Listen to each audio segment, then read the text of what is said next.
Yeah, I mean, look, at the end of the day, humans are affected by other humans. What I'm just always trying to think about is like, can I say one sentence a different way that makes people realize like nothing good comes of not doing something you want to do because you're worried about what somebody's gonna say. It just doesn't work that way, you know? Yeah, and I think that's, for you, I don't think it was one piece of content. I think it was finally just like, for me, it was just like, fuck it, like, it's been long enough. And I actually, if I had to say it was one thing, it's when I ask myself, when you're 80, when you're 90, are you gonna wish you did it or not, right? And are you gonna, whether it's your mom, your dad, your brother, a former relationship, your best friend, or just anybody, do you think at 80 or 90, you're gonna be happy that you didn't do something because of their opinion versus not doing something that was in your stomach?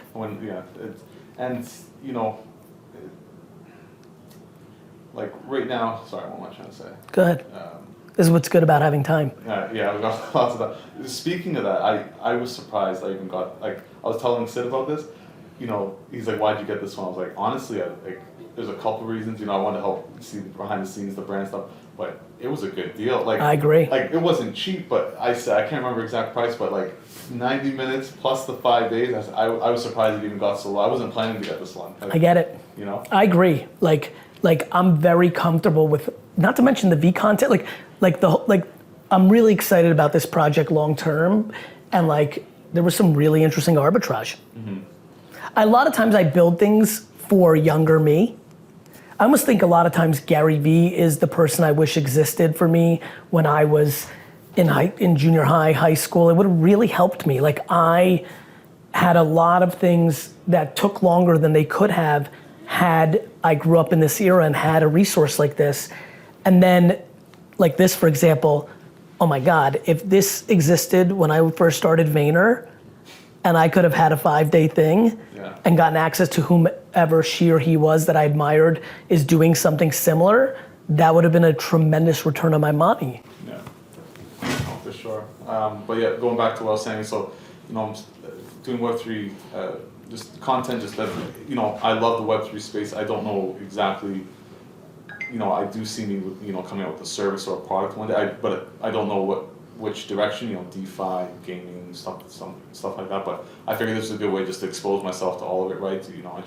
Actually, the podcast today will be my second episode. Only first guest, I just did the intro episode last week, just letting, let people know what That's awesome.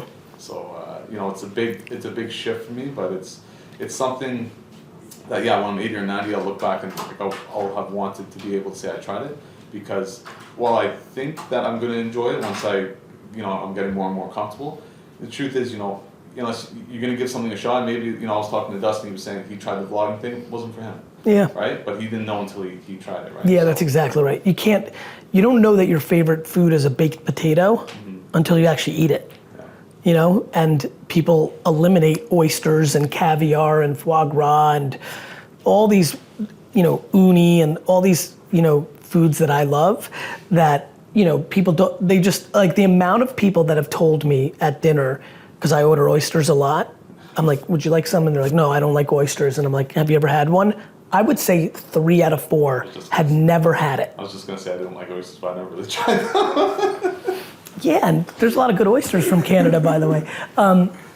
It's really real. It's the thought of, I understand, I've had some pretty weird conversations of why people don't like oysters. They're like the consistency, the look, it all makes sense, but it all goes down to the same thing, which is like, are you fearful to try something or are you fearless? Mm-hmm. I just really admire lack of fear. I was watching some kids play basketball yesterday. And there's one kid, 2 teams were a big mismatch, but this one kid just wasn't scared, and I admire that. It's funny that it caught my attention while I was watching something, it's just awesome. I'm pumped that you're at such a young age that you're starting to really chip away at it. Yeah, I can look back and say because I wanted to do this for 28 now, last 6 years really, but I was nursing. I used to be a nurse and stuff like that, and then working at other projects and stuff for other people. But I said, I could look back and say I've wasted time, or say, for all this time ahead of me, right? That's such a little piece of time. I mean, when you're 28, 6 years is a ton. Mm-hmm. It's fucking 20. It's a ton. It's over 20%. So it feels like a ton. Just like I tell a lot of people, like, so obviously you know this because you know my content. I talk so much about patience and everyone loves to make fun of me. Like my favorite comments by far on social media is like, GaryVee rolls up on a 90-year-old and says, how old are you? They say 90, and he says, you got, and I laugh, but like, you know, it's funny, I get it. When you're 12, a year seems like an eternity. Mm-hmm. You're like, next year, right? When you're 47, years are flying. I talk, you know, and it's just how the human brain works. So of course, when you're 28, 6 years, like, whoa, it's 20% of your fucking time, like, you know, like you felt it, but it's nothing. It's nothing. Mm-hmm. And like, it's great, especially when, you know, a lot of people don't get to this place until 40, 50, 60. It's why I'm so passionate about making the content I make. If I can get 13 to 33-year-olds to understand they haven't started, and regardless of anything that's happened, there's actually a fresh restart, and you can like, you could be miserable and have like, and die at 92 with like a profoundly happy life, because 60 years more in front of you is just 60 years more in front of you. I just really wish people believed it. And so, like, what now? Like, what do you, like, when you go back to analyzing things, like, in dream state, hypothesis, when you were like, okay, I'm gonna be here for, you know, a week, you know, kind of like, did you go into like, I hope I leave with, like a secret weapon to make your content go viral, a relationship with Gary that you can rely, like, you know what I mean? Like, I'm curious, you know, of course, right. Of course, you know, the relationship with you, hopefully, you know, we also, I don't know if you know, on the garage sale. Yes, I'm looking forward to that. So. That's gonna be just a real, like, yeah, it's almost, to your point, like, you can't spend that much, as long as I'm not a piece of shit, you can't spend that much time with a human and not have something, you know? That was my plan. but no, and then like, just, you know, little connections like with that. That's something I've been terrible at, you know, I've kind of, you talk about fear, like I've really just found my comfort zone last 5-6 years and just not really explored out of it. That means like, you know, I haven't been networking and stuff like that. Kind of just been like a hermit. Yeah, right. Makes sense, but. Well, first of all, COVID was a big chunk. So that like added to the convenience of being a hermit.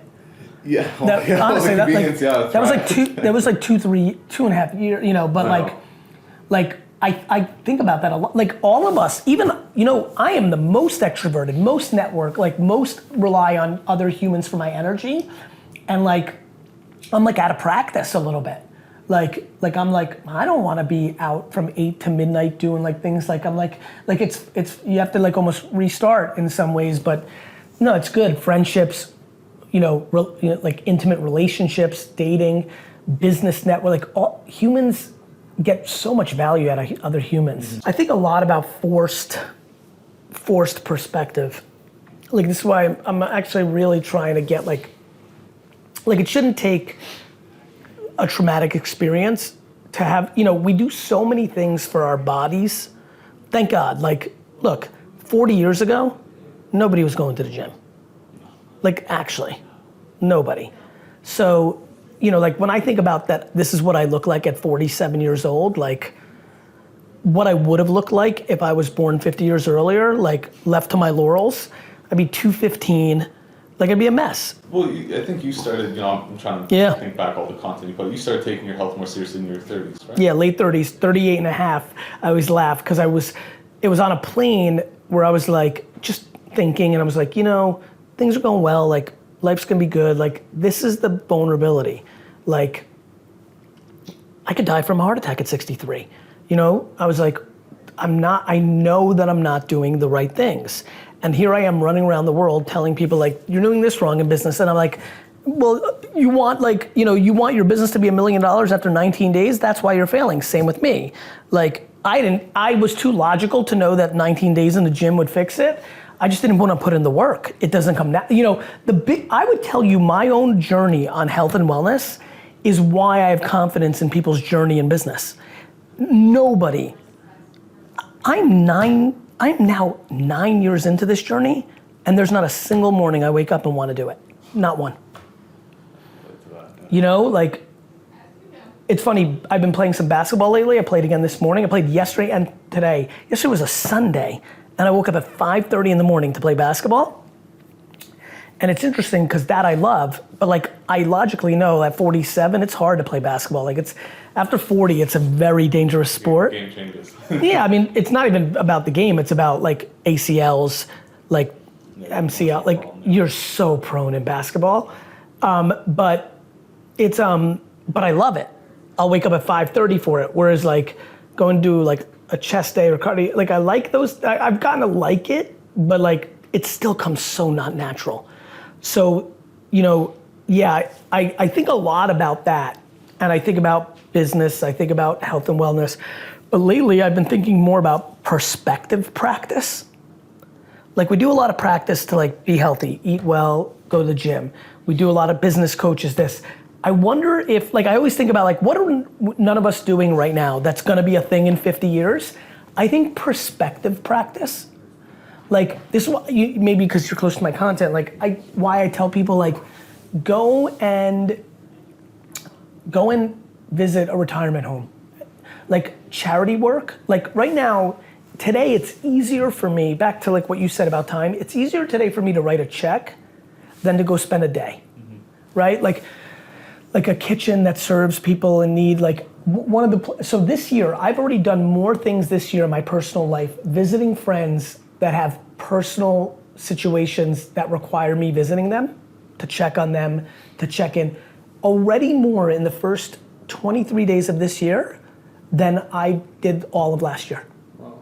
Because I decided, I used to say, well, I don't have time to work out. Bullshit. And so now I'm like, you know, I've got to make time to do this. And so it's almost like perspective training. I'm doing it to be gracious, to provide value for somebody I care about. But there's a subconscious part of me that knows that there's also major deposits being put into me. You do leave with tons of gratitude. And then, you know, I'm hoping to scale that to strangers.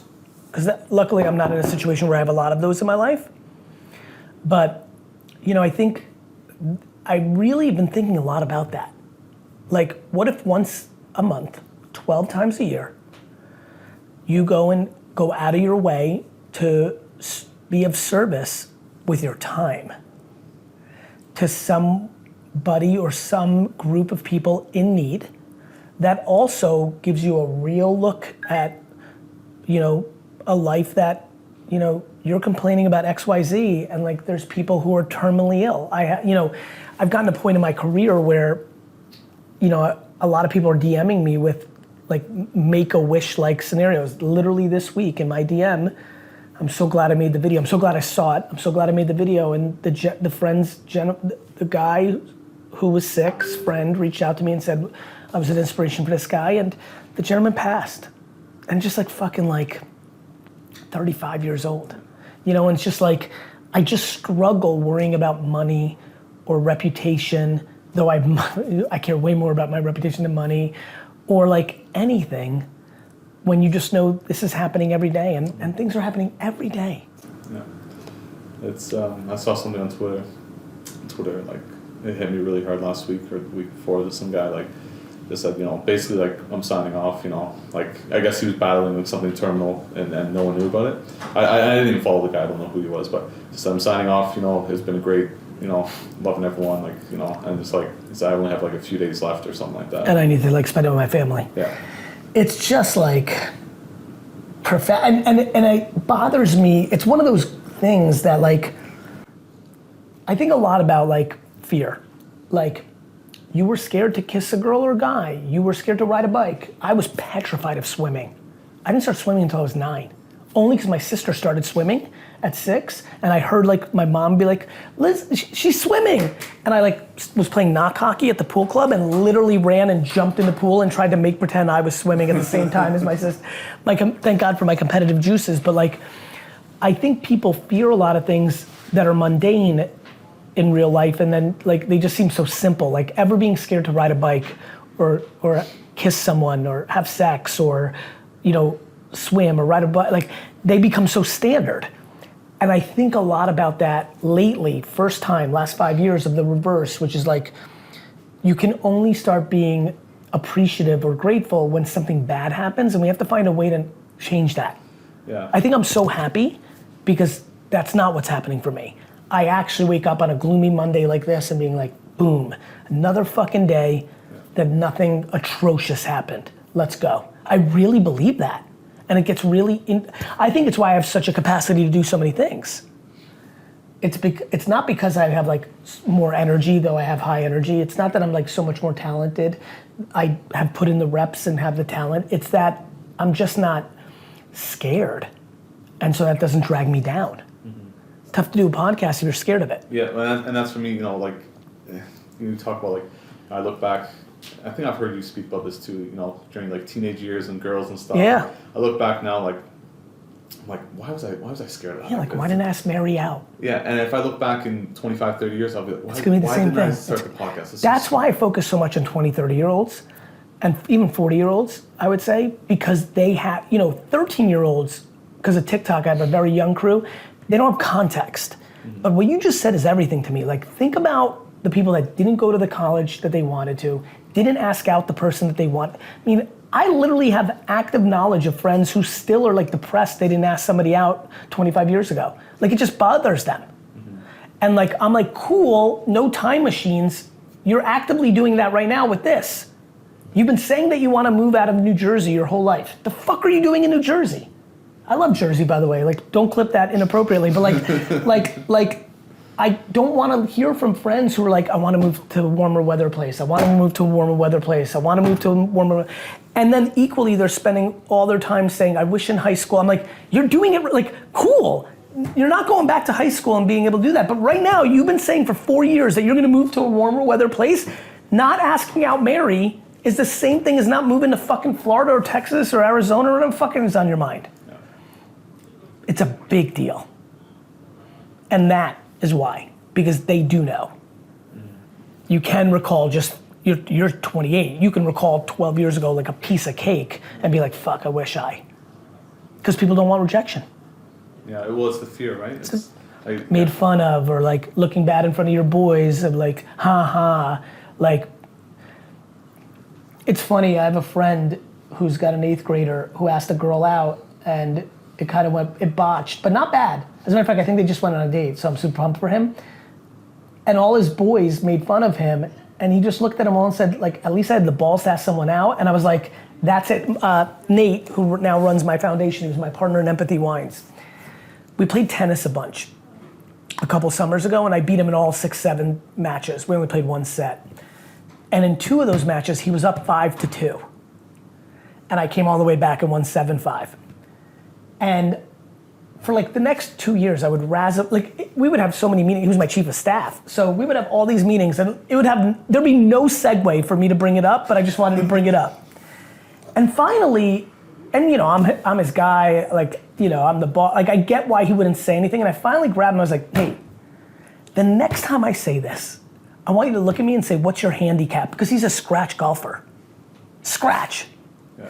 And it was funny, between me telling you that story and telling you about my friend's son, that's how I think about eliminating the lack of, the fear of the judgment of your rejection. Most people are actually not scared of the girl saying no, they're scared that their boys are gonna make fun of them for the girl saying no. And like, what I want the world to realize is like, when your boys do that, when your older brother does that, when your mom does that, you just call them on their, like, if the kids of the world knew that when their mom or dad is shitting on them, that they could just take a step back, dodge that punch, and go directly at something that their parents have done horribly, it would actually settle it. It would make them take more risk. Like, cool mom, you're shitting on me, but what about when this happened for you? Like, you don't have to punch back nasty, you just have to push back. In context, it would work for people. That's what makes me not scared. That if any of the 3 of you knew me my whole life and were like, man, I'm like, what about that time you did that? Like, I don't understand, right? It's also why I don't think I'm special, right? Like, yeah, okay, I'm good at making money in business. I genuinely, to the core of my self-being, don't think that's a big deal. It means it's just something I do. Some people are just handsome. Some people can throw a baseball 100 miles an hour. Some people are just very gracious guidance. Like, everyone's got stuff, everyone's got strengths and weaknesses, and we just have to have that combo. And for you, like, the reason I'm going so hard at this subject matter over this time together is the fact that you're really like starting to do it. Yeah. I'm just trying to be like harder, more. Because I know I'm self-aware enough to know about myself. That's all I need. It's just a big kick in the ass. And if you actually realize I'll tell you how you're about to go fast. If you don't beat yourself up for the last 20, somebody who's self-aware, what they'll do is be like, it's almost like, cool, you've now acknowledged that, never think or talk about it again. Like, don't spend any energy on it. Just be a weight, Yeah, because a lot of people are like, I love watching people make progress who struggle to make progress in whatever we're talking about, then decide when they've got a little taste of things are going well, how quickly they'll let the old behavior seep back in. Oh, I'm looking at you for a reason. That's exactly what I see in you in such a fun way. Like, that, I'm almost like, knowing you're in a room, I'm almost saying this for you. Like, I see it. And it's cool because it means you're halfway home. You did the new thing, which established this better energy. That's like foreign to begin with. It's like, whoa, I might be changing, evolving. But it's so cliche to then like, be like, yeah, like really I'm this. And like, this was a good moment, or for you, like, oh, when I'm around Gary, it's like that, but it's like, it's not. It's like, you just have to realize this thing is actually dead, but it takes like a few minutes to go into that full place. Mm-hmm. Like I said, like last week, first time, like, posting a video, like putting my face out there. It's huge. It's something small for so many, but for me. Brother, you want to hear something insane? It's not. You want to hear something funny? The smaller group is the ones that are putting their face. The silent majority that's not posting their face is much bigger than people like me. That's where it got it. Yeah. Notice how that combo just went? Hey, it seems like I know it's small for so many people, but I put my face on it? No. Most people don't put their face on it. Kind of like the iceberg, It's all that. Yeah. That's exactly what it is. Because you can't see, it's back to how I talk about happiness. Everyone's like, the world sucks. I'm like, no. The negative people are just loud right now. Until positive people get louder, you won't understand the complex. You won't understand the context. You won't understand the math. I can't be such an enigma. I need more people that are positive to get loud like I do. Which, like, what about this good thing? What about this good thing? What about this opportunity? I definitely understand all that. Unfortunately, the negativity in media or anywhere it's amplified so much, it spreads so much faster and louder, right? But there's also so much more volume of it. Yeah. Like, I'm pretty viral. Like, there's plenty of room for people that sell love for virality. Like, there's a real path to it, Just gotta be louder, more people. And it's like, those people are iconic, and I'm not even like in that conversation, but there's millions of me out there. They just they're so selfish in their happiness. My biggest problem is negativity wants to be viral. People want to drag people down to their unhappiness. I believe when I talk to myself about like, what are you doing?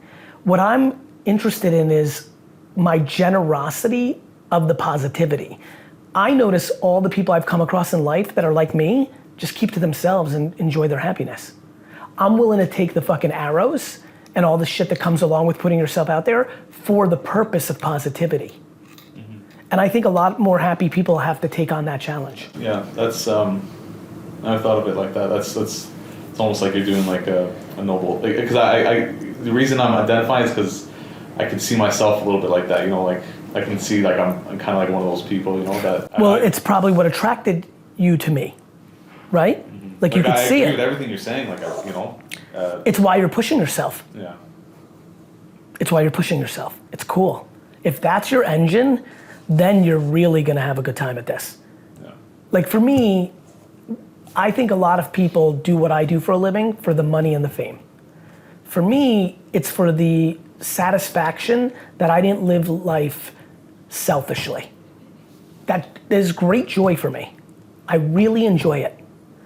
I've had to find my own balance in that because for me as someone who loves to give, what I do is when I don't communicate with the people I'm giving love to, well, it leads to resentment. I've had to be on a reverse journey of most people. But it's a big opportunity. Yeah. That's a really noble mission. You'll always have energy for it. When you do it for the money and the fame, you will run out of gas. Yeah. When you do it because you feel like you want to leave a positive deposit, you'll do it to the end. Yeah, again, just going back to, thinking 80, 90. That's what I've been thinking about lately is like, what do I, because that seems to be the only, that's something kind of to kick me into gear is like, well, death, you're going to die.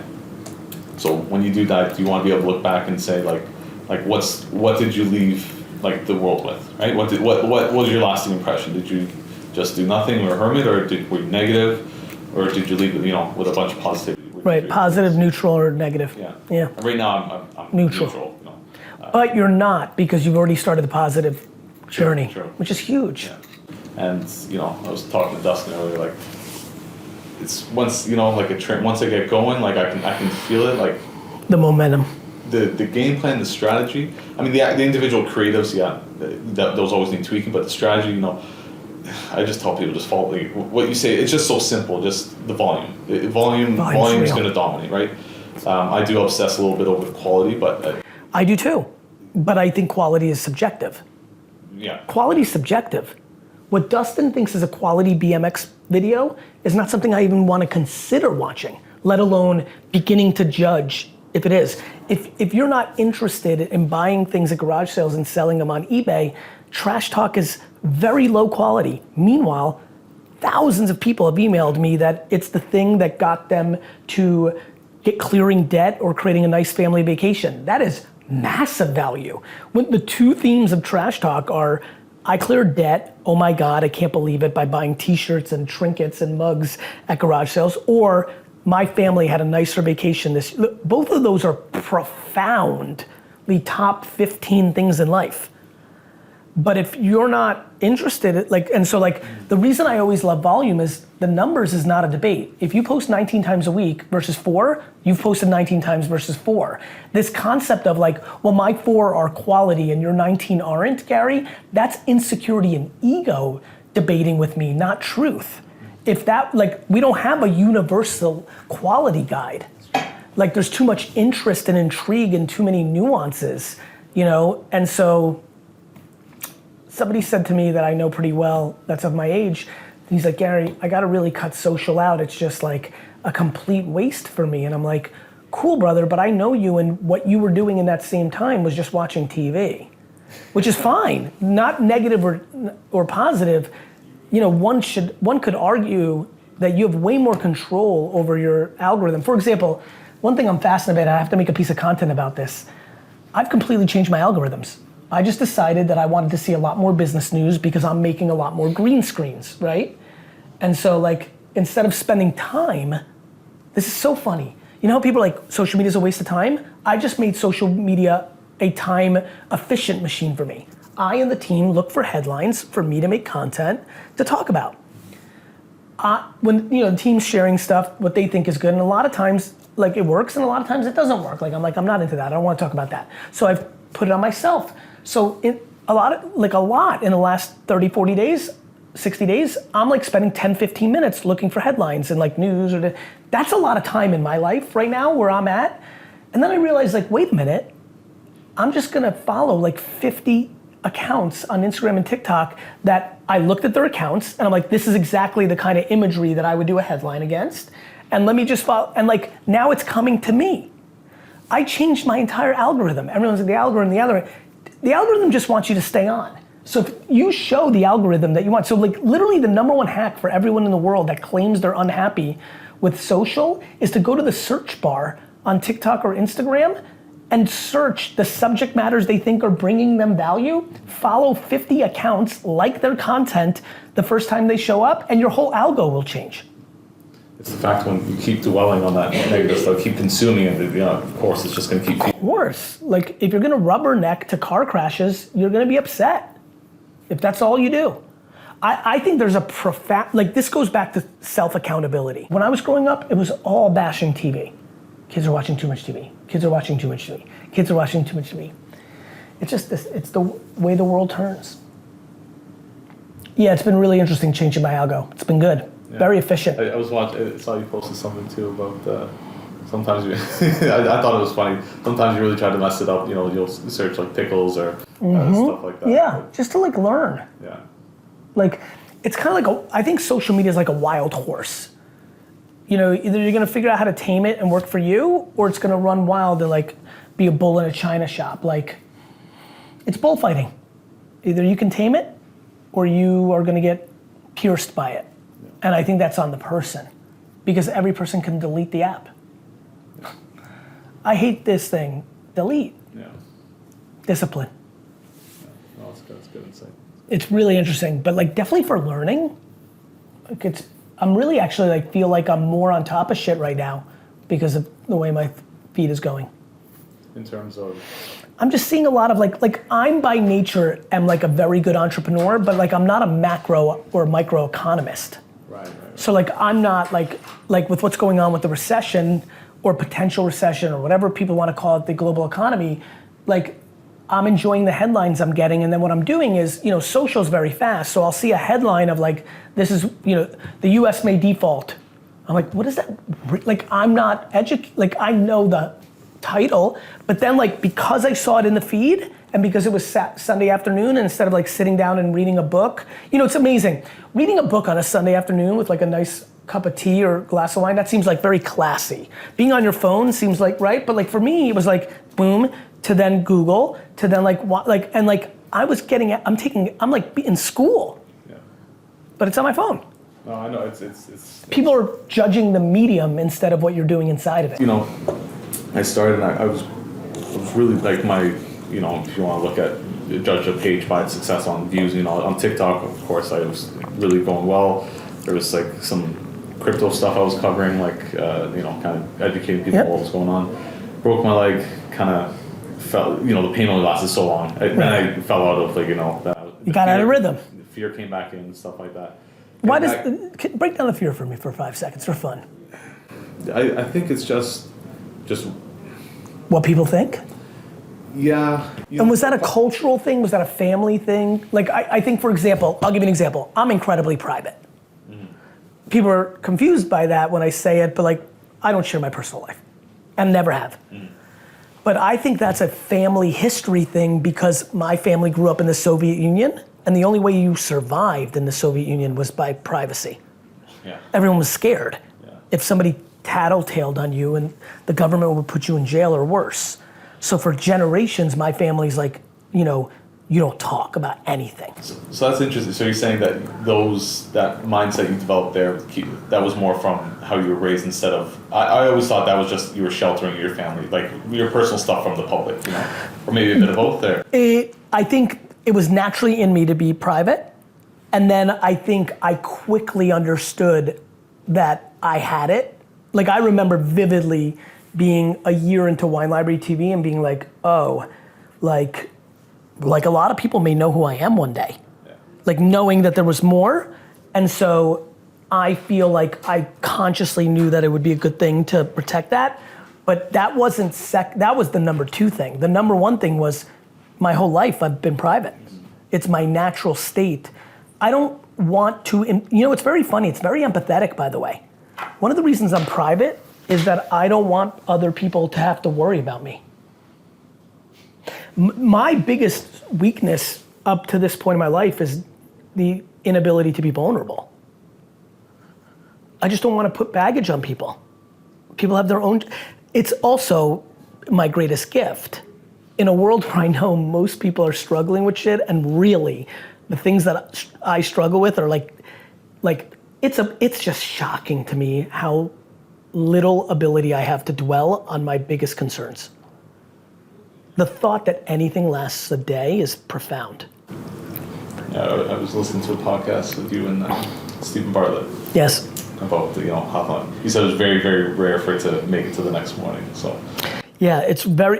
No like business stuff is ever like the things that go are like the people you care about and things of that nature. But even those by standards of like knowing people.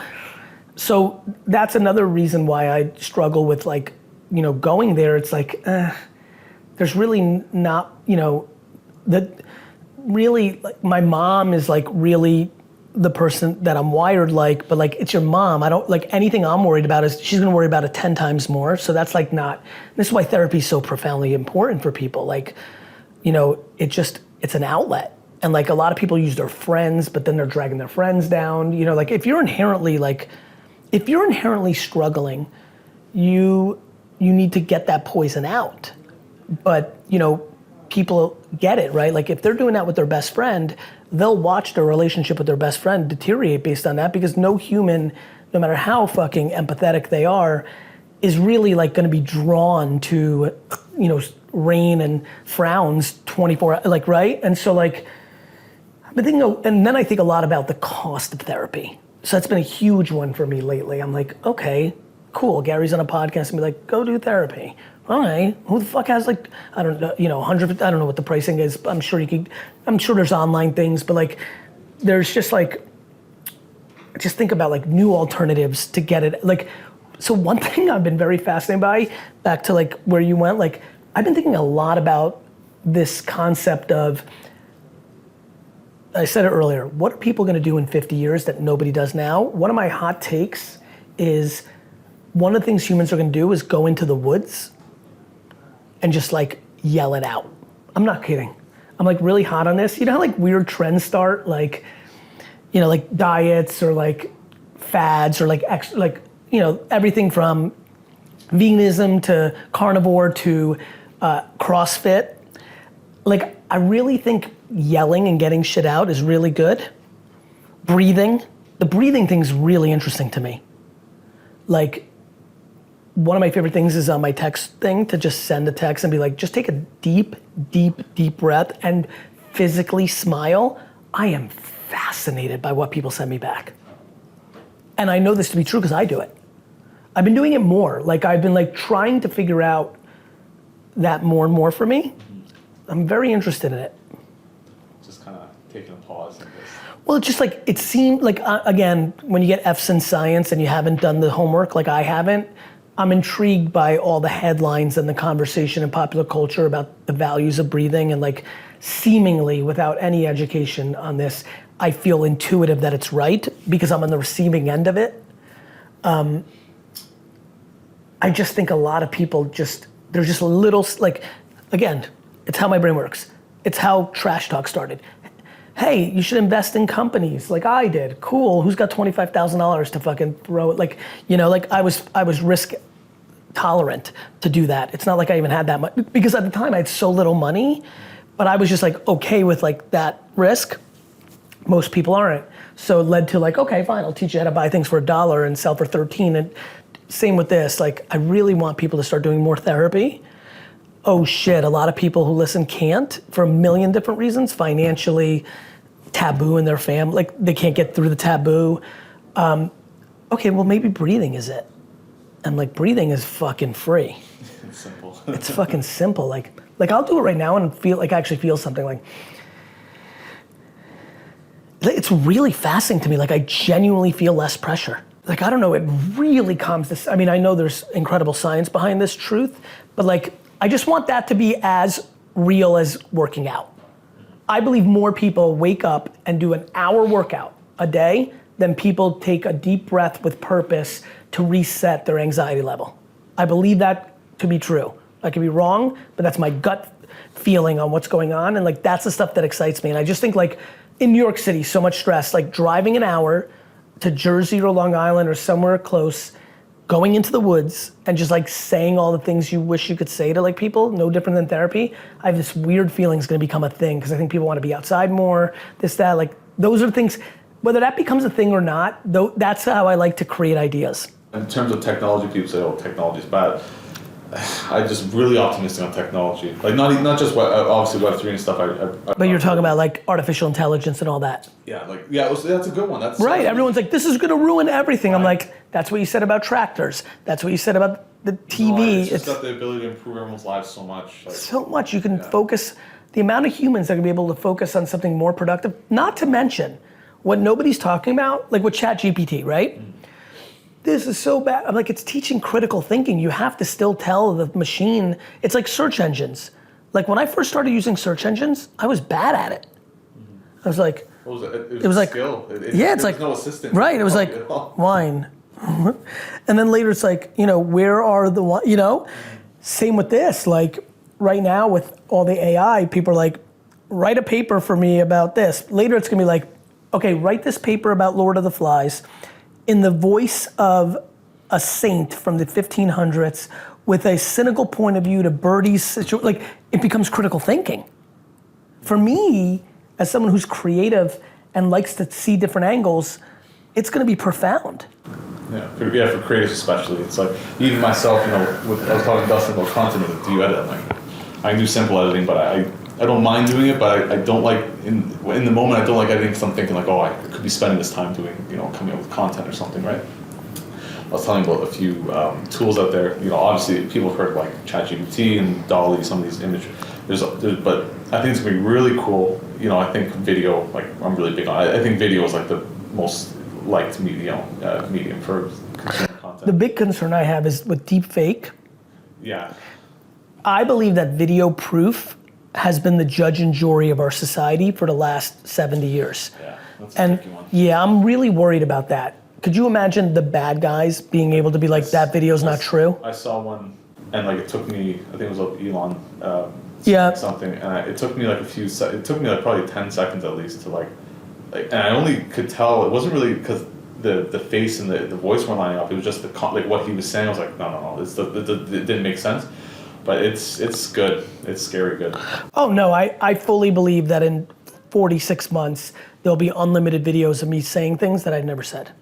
What Unlimited. What's your, because to your point, you know, video testimonials. I would argue that it is the most challenging debate I have in my mind, that almost everything up until this point in my life, I've had like shocking clarity and on like the whatever, and it became true, that this one is hard for me. That I think there has to be a counter technology. Yeah, I'm trying to think like a badge, like something like, you know, you have like, obviously I'm trying to simplify it. Like it may lead to a shocking amount of live video. I've been thinking a lot about, like, what if this goes so awry that nobody believes it? Am I gonna be like live all the time and be like proving that I'm live and like, you know, it's wild. But overall, like optimistic on technology and its ability to improve all of our lives. I mean, that's just been proven. Like, you don't want penicillin, you don't want x-ray machines, you don't want, like, it's just like, the conversation's so cliche human fear. And the best is when I see older generations, my grandparents had an iPad before I even got one. Interesting. And it's, you know, and not them in particular, but you know, you hear some of the old generations, you know, technology's bad, you know, yep. We didn't have this when I was growing up, but we were all better for it. But you know, the amount of times I see people on their phones just playing, like older generation playing a game or on Facebook or something, and it's you can tell like they're doing it for, they're choosing to spend their time on that. Like it's obviously giving them value. It's improving their life. Right? So yeah, I mean, do you know how many people? You know how many 89-year-olds are lonely in retirement homes that have gotten tremendous value of using the internet and social media? You know how many families like would go and visit their great grandparent in the home once a year, and now they're able to keep up with them through FaceTime and social and texting? I mean, these are profound technologies. Yeah. Profound.